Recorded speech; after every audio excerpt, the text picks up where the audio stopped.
गुरुदेव के आशीर्वाद से प्राचीन मंत्रों की इस श्रृंखला में एक बार फिर आप सभी का स्वागत है। मोक्षदा एकादशी 14 दिसंबर बड़ा मंगलवार। कर्मण्ये वादिकारस्ते माँ फलेषु कदाचन माँ कर्म फल हेतुर्भुर्मा ते संगोस्त्व कर्मणि। भगवान कहते हैं कि तुम्हारा अधिकार तो केवल कर्म करने का है, फल तो ईश्वर के हाथ में है। इसीलिए ना कर्म से भागना उचित है, ना ही कर्म के फल की आशा रखना उचित है। कहने का अर्थ यही है कि व्यक्ति को कर्म जरूर करना चाहिए। सकारात्मक भाव के साथ कर्म करने से उचित राह मिलती है और फल भी स्वतः ही मिल जाता है। इसीलिए पहले कर्म करना चाहिए, फल की इच्छा नहीं। पौराणिक मान्यता के अनुसार मोक्षदा एकादशी का व्रत करने से पाप खत्म हो जाते हैं और पूर्वजों को भी मोक्ष मिलता है।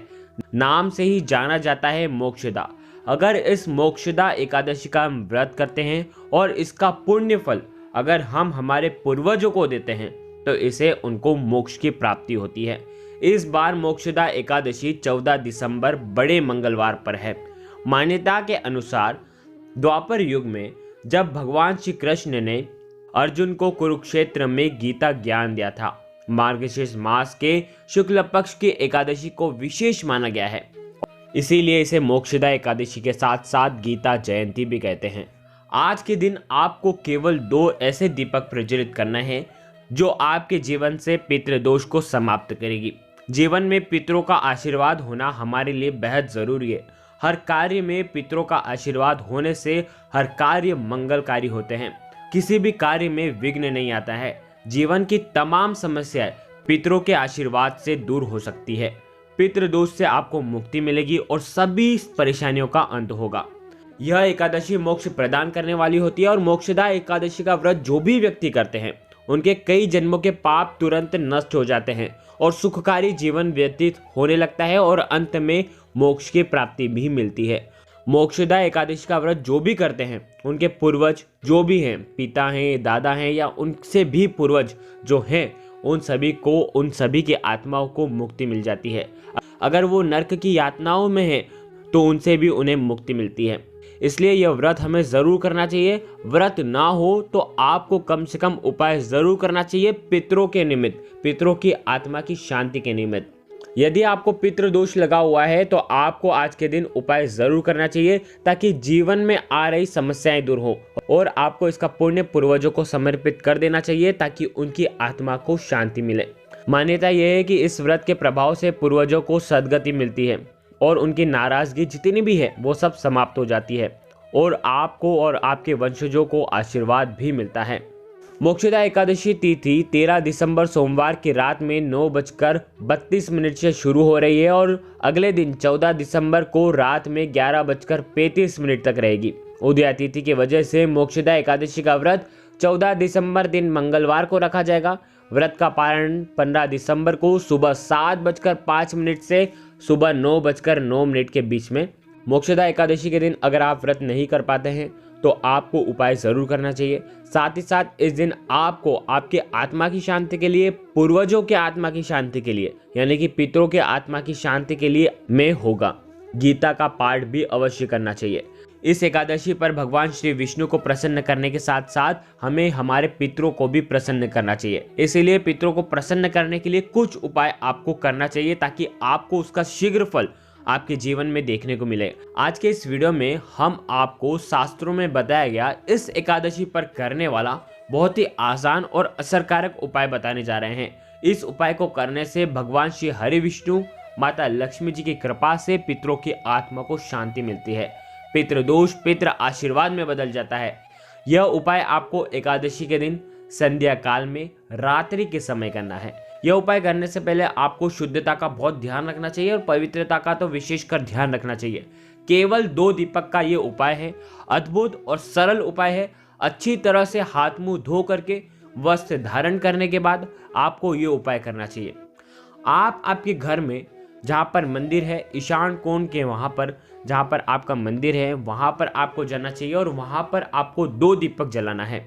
ध्यान रखें 2 दीपक आपको भगवान विष्णु के सामने जलाना है। दीपक आप आटे के भी ले सकते हैं या मिट्टी के भी ले सकते हैं। अगर दीपक आप आटे के ले रहे हैं तो बिना नमक के आटे के मढ़े हुए दीपक ही आपको घर में बनाना चाहिए।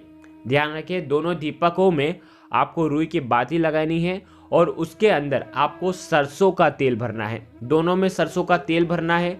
ध्यान रखें, अगर तिल का तेल है तो तिल का तेल भी आप डाल सकते हैं। एक दीपक में आप तिल का तेल डाल दें और दूसरे दीपक में आप सरसों का तेल डाल दें। यदि आपके पास तिल का तेल नहीं है तो आप दोनों में सरसों का तेल का दीपक डालें और एक दीपक के अंदर आपको 11 काले तिल डालने हैं। 11 काले तिल इसलिए हैं क्योंकि भगवान विष्णु को काले तिल अति प्रिय हैं और भगवान विष्णु काले तिल से प्रसन्न होते हैं। ध्यान रखें, हो सके तो आज के दिन आपको भगवान विष्णु को पाट पर विराजमान करना है और पाट के नीचे पीला वस्त्र ही आपको बिछाना है और आपको भी आज के दिन पीले वस्त्र ही धारण करना चाहिए। भगवान विष्णु को केले का भोग लगाना चाहिए। ध्यान रखें, आज के दिन पीली वस्तुओं का भी आप भोग लगा सकते हैं भगवान विष्णु को और भगवान विष्णु के भोग में आपको तुलसी दल अवश्य मिलाना है। विशेषकर इस बात का ध्यान रखें, 2 दीपक प्रज्वलित करना है। एक दीपक में आप सरसों का तेल डालेंगे और उसके अंदर काले तिल डालेंगे और दूसरे दीपक के अंदर केवल सरसों का तेल डालेंगे। ओम नमो भगवते वासुदेवाय, इस मंत्र का 108 बार आपको जाप करना है। ओम श्रीम नमः, इस मंत्र का भी आपको 108 बार जाप करना है। एकादशी तिथि भगवान विष्णु को समर्पित होती है और यह एकादशी पितरों को मोक्ष दिलाने में सहायक होती है। हमारे धर्म शास्त्रों में भगवान श्री हरि विष्णु और माता लक्ष्मी को ही पितृ बताया गया है।